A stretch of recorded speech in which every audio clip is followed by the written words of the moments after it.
धम्मचारी विनय रतन जी ने समझाया, धम्मचक पवतन सुत। उसका शारीरिक ढांचा बदल रहा है।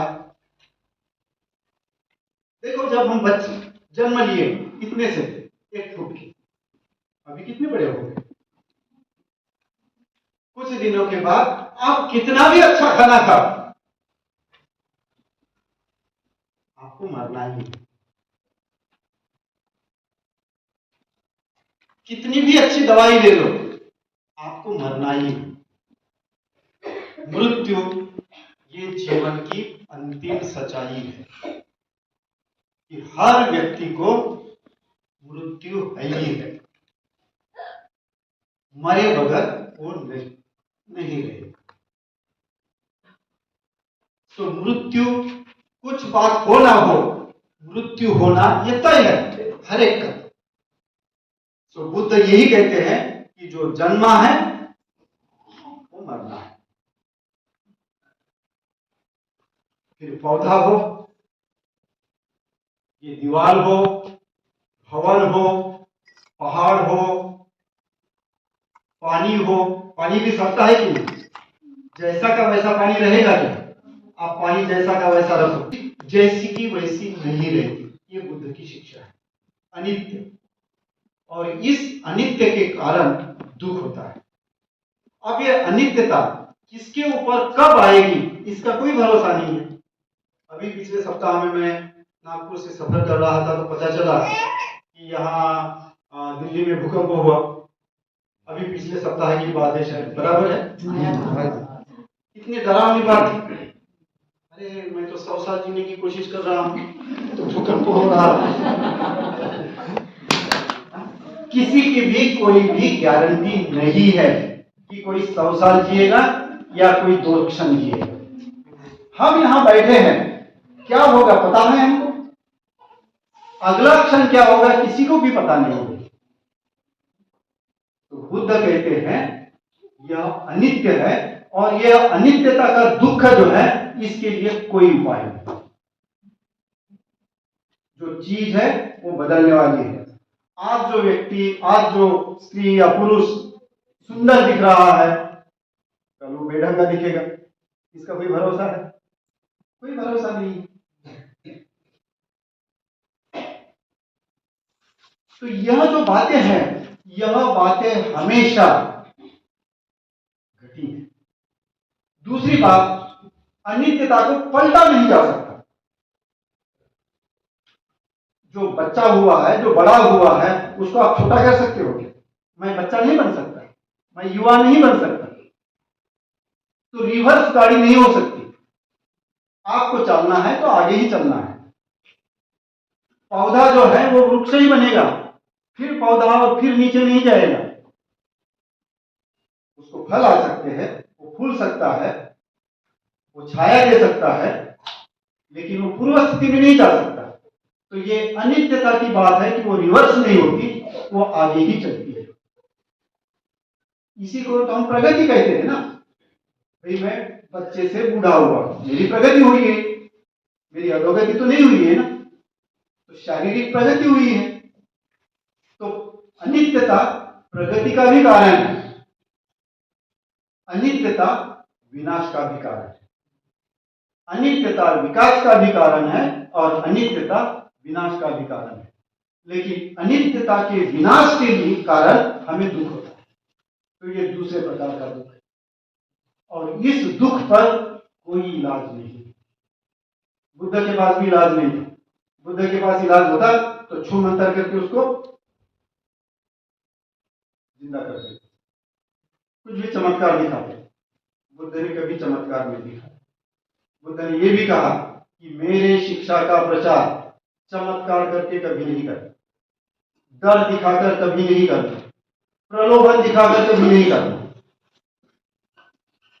तो बुद्ध ने पूरी ताकीद दी है कि इन 3 बातों के तहत मेरे धर्म का प्रचार नहीं करना, मेरे शिक्षा का प्रचार नहीं करना। किसी को भी डर मत दिखा, चमत्कार मत दिखा, और प्रलोभन मत दिखा। मैं ये दूंगा, तुम्हें ये मिलेगा, ये करो, वो करो, ऐसे। तो ये दूसरा दुख है अनित्यता का दुख। फिर है तीसरे प्रकार का दुख, उसको पारंपरिक भाषा में स्कंध दुख कहा गया है। पंचस्कंध का दुख है और इसको कहा जाता है हमारे भाषा में असमाधान का दुख।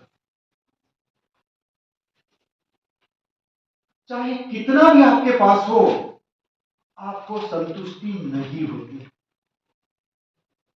कोई भी चीज जो आपकी पसंद की चीज खा लो, एक बार खाने के बाद भी आपकी संतुष्टि नहीं होती। आपको लगता है कि मेरा पेट इतना छोटा क्यों है, और खाने का तो अच्छा होता है, ये तो बड़ा है, इतना ही मैं क्यों नहीं खा रहा। ये हमेशा असंतुष्टि बनी रहती है और यह असंतुष्टता इंसान को दुख देती है। स्त्री पुरुष संबंधों में भी होता है। बीवी है, फिर दूसरे की तरफ नजर क्यों जाती है, मन में विचार क्यों आता है, क्योंकि जो बीवी है उससे संतुष्ट नहीं है। जो बीवी है वो अपने पति से संतुष्ट नहीं है, इसलिए दूसरे पुरुष की तरफ देखती है। स्वाभाविक जरूरत है, आपकी स्वाभाविक जरूरत पूरी होती है, लेकिन संतुष्ट नहीं है। तो ये असमाधान जो है इंसान को हमेशा दुख में ढकेलता है। आपके पास एक प्लॉट होगा, एक अच्छा घर होगा, फिर भी आपकी संतुष्टि नहीं होती। आपको लगता है 4 प्लॉट और होने चाहिए, 2 बेटे हैं तो 4 घर और होने चाहिए, एक घर में एसी है तो दूसरे घर में एसी क्यों नहीं होना चाहिए। ये गाड़ी से अपना काम करता है नहीं, ये गाड़ी तो मारुति 800 कौन खरीदा गया, ऑडी चाहिए हमको। ऑडी से भी क्या होगा, हमें BMW चाहिए। जो ओबामा के पास कार होती है ना, वो हम खरीदेंगे। कार से भी क्या हो, हमारा खुद का जेट चाहिए। अब जाओ अंबानी के पास, अडानी के पास, उनको पूछो तो क्या तुम सुखी हो, तुम्हारे पास तो सब कुछ है। 7 मंजिली बिल्डिंग 8-10 लोगों के लिए बनाई है, आपने पढ़ा होगा। अडानी की बिल्डिंग जो है वो 7 मंजिला है और घर में रहने वाले परिवारजन 7 या 8 लोग। खुद के जेट है, खुद की फ्लाइट है, खुद का सब है। अब जाकर पूछो क्या तुम सुखी हो, बोलेगा नहीं, मेरा तो 10वां भी नंबर नहीं है, मुझे तो पहले नंबर पर आना है। सुख कहाँ है।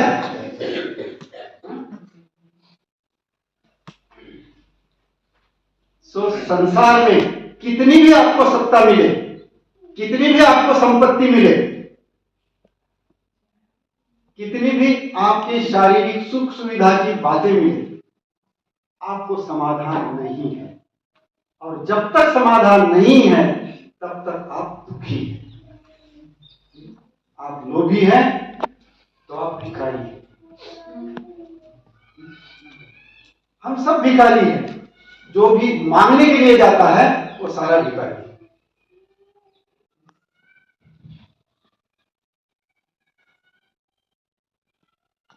तो यह जो बातें हैं, यह असमाधान का दुख ही इंसान का सही दुख है। जो सही दुख है, जिसको आर्य सत्य कहा गया है, वह यही है असमाधान का दुख, कि आप असमाधानी हो। और जब तक आप असमाधानी हो तब तक आप दुखी हो। और यह दुख क्यों है कि आपके जो शरीर बना हुआ है, आपका जो अस्तित्व बना हुआ है, वह अस्तित्व पंचस्कंधों से बना हुआ है। अब ज्यादा टेक्निकल बताऊं तो पंचस्कंध क्या है, ये मेरा भौतिक शरीर है।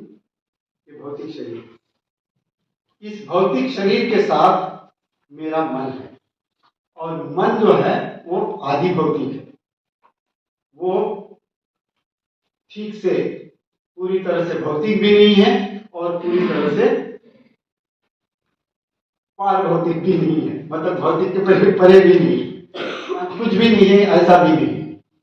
तो ये जो हमारा शरीर जो है, यह शरीर आदि भौतिक है। तो ये हड्डी, मांस, ये भौतिक, खून, जो भी मेरे शरीर की जरूरतें हैं। और जो भौतिक नहीं है वो क्या है? जो सूक्ष्म है। वो सूक्ष्म क्या है? मेरी वेदना। मेरे को यहाँ चुभ गया, दिखा क्या वो? नहीं दिखा, लेकिन चुभन तो पैदा हुई मुझे, वो तो अनुभव तो किया। तो अनुभव के आधार पर जो होता है, हमें दुख दिखता नहीं है, दुख अनुभव होता है। सुख दिखता नहीं है, सुख अनुभव होता है। तो इसी तरह से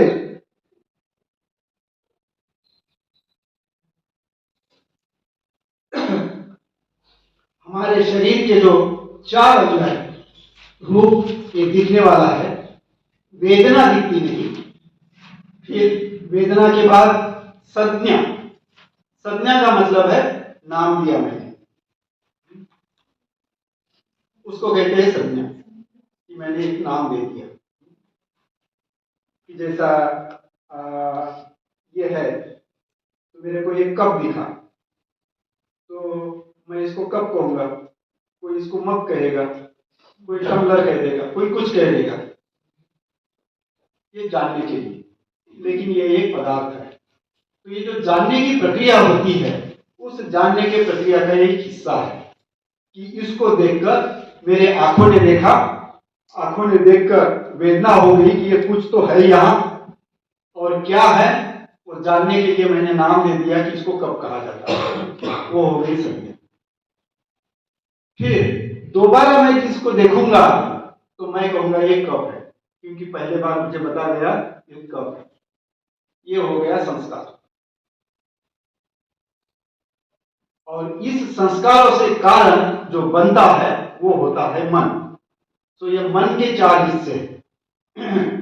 मन के चार हिस्से हैं, वेदना, संज्ञा, संस्कार और स्वयं मन। ये चार हिस्सों को बनकर एक मन तैयार हुआ है। तो शरीर और मन हमारे साथ है। तो शरीर दुखी रहे या न रहे, मन दुखी रहे। सब कुछ होने के बाद भी मन अतृप्त रहता है। यह मन की अतृप्ति और मन का दुख ही हमें घुमाता है। ये करो तो सुख मिलेगा, वो करो तो सुख मिलेगा, वो करो तो सुख मिलेगा। और मैं हमेशा एक अच्छी कहानी बताता हूँ। आदमी दौड़ता है और दौड़ते दौड़ते मर जाता है, सुख उसके नसीब नहीं होता है। कैसा उदाहरण है? गधा है। आपके यहाँ गधे के भी मेले लगते हैं पूरे राजस्थान में। सो जो गधा है, सो गधे के सामने एक लंबी लकड़ी थी और गधे के मुंह के सामने 1 फीट अंतर पर गाजर टांग दिए और लकड़ी को उसके पीठ पर कसकर बांध दिया। आंख, गधा जो है अपने आंख से गाजर को देख रहा है, और गाजर को देखेगा तो गधे को क्या लगेगा? गाजर को खाना है। अब मुंह जाएगा, गाजर को पकड़ने जाएगा तो दौड़ेगा। जल्दी खाना है तो और दौड़ेगा। वो हिलते हुए आगे बढ़ेगा, ये हिलते हुए और दौड़ेगा। दिन भर दौड़ते रहेगा और दौड़ते दौड़ते थक जाएगा, गिर जाएगा, फिर भी गाजर उसके मुंह में नहीं आएगा। हमारी जिंदगी भी वैसी ही है। हम भी गधे ही हैं।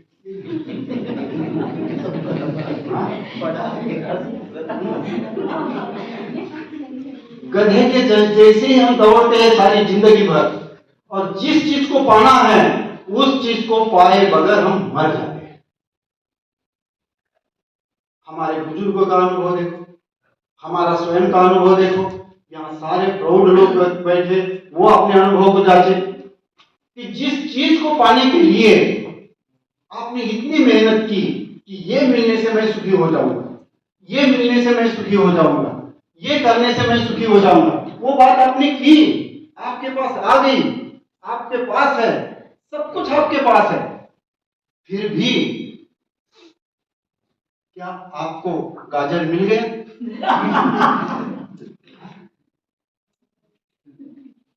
फिर आपके सारे प्रयास तो व्यर्थ गए ना।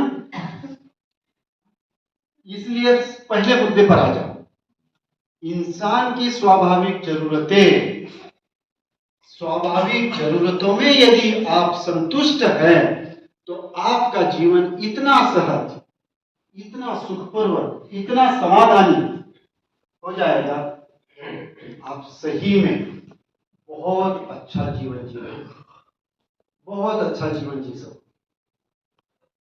तो यह 3 प्रकार के दुख है। तो बुद्ध की सारी शिक्षा जो है, सारा त्रिपिटक, सारी प्रतियाएं, सारे प्रवचन केवल ये असमाधान का दुख नष्ट करने के लिए। आपके अंदर से द्वेष कैसा नष्ट हो, तो बुद्ध ने मैत्री भावना बताई। आपके अंदर का अहंकार कैसे नष्ट हो, तो उसके लिए बुद्ध ने अविद्या को नष्ट करने के लिए, अविद्या के कारण ही अहंकार होता है, उसको नष्ट करने के लिए उन्होंने और भी 6 धातुओं की ध्यान साधना बढ़ाई है। और आपको हमेशा जागरूक रहने के लिए कि आप कौन से मानसिक अवस्था में हो, सुख के या दुख के, उसके लिए उन्होंने आनापानसति बढ़ाई। सो आनापानसति, मैत्री भावना, 6 धातुओं की ध्यान साधना, ये हमें जीवन का यथार्थ बताती है और हमें ऊंचा बनाने के लिए कोशिश करती है। और आप श्रेष्ठ इंसान इन 3 ही बातों के आधार पर बन सकते हो। इसके लिए कोई जादू की छड़ी नहीं है जिससे आप कुछ बन पाओ। प्रयास इसी के द्वारा किया जा सकता है। और इसी के लिए बुद्ध ने कहा कि हाँ, आपको यदि दुख है तो दुख से मुक्ति के लिए मेरे पास पवित्रता का पथ है, मेरे पास धम्म का पथ है और मेरे पास शील मार्ग का पथ है। आपको यदि दुख से मुक्ति करना है तो आपको पवित्रता का पथ है, मतलब पंचशील का आचरण। आपको यदि उससे और अच्छा सुखी बनना है तो फिर आर्य अष्टांगिक मार्ग है। उससे और भी अच्छा सुखी बनना है तो आपको पारमिताओं का मार्ग है। बाबा साहब ने ये सारी बातें जो है हमें 22 प्रतिज्ञा में दी है। 11 से नहीं, 9वीं और 10वीं प्रतिज्ञा जो है वो आर्य अष्टांगिक मार्ग और 10 पारमिताओं की है। और 12 से लेकर शायद 12, 13, 14, 15, 16 तक जो ये है वह पंचशील। 13 से हाँ, 8वीं और 9वीं समता से है। हाँ, 10वीं और 11वीं ये अष्टांग मार्ग और पारमिता से संबंधित है। 10 पारमिताएं बराबर है, 13 से 17 जो है पंचशील। ये जो है, यह 3 जो मार्ग बुद्ध ने यहां बताए, पवित्रता का मार्ग, धम्म का मार्ग और शीलों का मार्ग, यह जो 3 बातें बताई है बाबा साहब ने 22 प्रतिज्ञा में 11वीं प्रतिज्ञा से 17वीं प्रतिज्ञा तक हमें बताई। वो प्रतिज्ञा के तौर पर दिया है। तो जिसको भी सुखी होना है उसके लिए वो मार्ग है। तो